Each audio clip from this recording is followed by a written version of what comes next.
Dr. Satyan Nanda, a practicing neurologist in New Delhi. Today I shall be discussing a few words on the topic of epilepsy. Epilepsy, as we know, is a chronic condition which is characterized by recurrent seizures on 2 or more occasions. There are multiple causes of epilepsy, some of which include genetic causes. Epilepsy can also be caused by trauma to the brain. Epilepsy can be caused by various parasitic infections of the brain. For example, NCC, neurocysticercosis, is the most common cause of epilepsy in our country as an infectious cause. Other causes can include brain TB or a stroke in the past.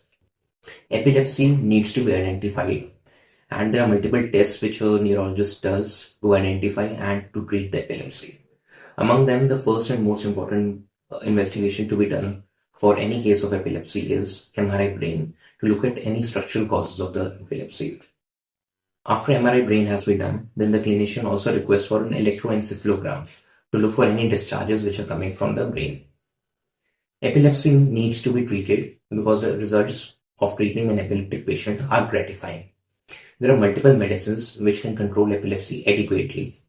If epilepsy is not controlled with medicines adequately, we can offer the patient a surgical rehabilitation also. After a surgical intervention, many patients do well.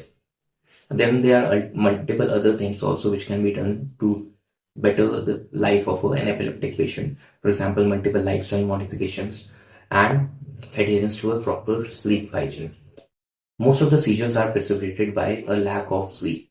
So in our clinical practice, we always advise the patients to have a good sound sleep and to avoid any other triggers for the seizures if they're able to identify, for example, any fever or any viral infection. Once these triggers have been identified and the patient has been compliant with the medicines, the chances of recurrence for seizures in most of the epilepsies is very small, and many of the patients do well on their medicines.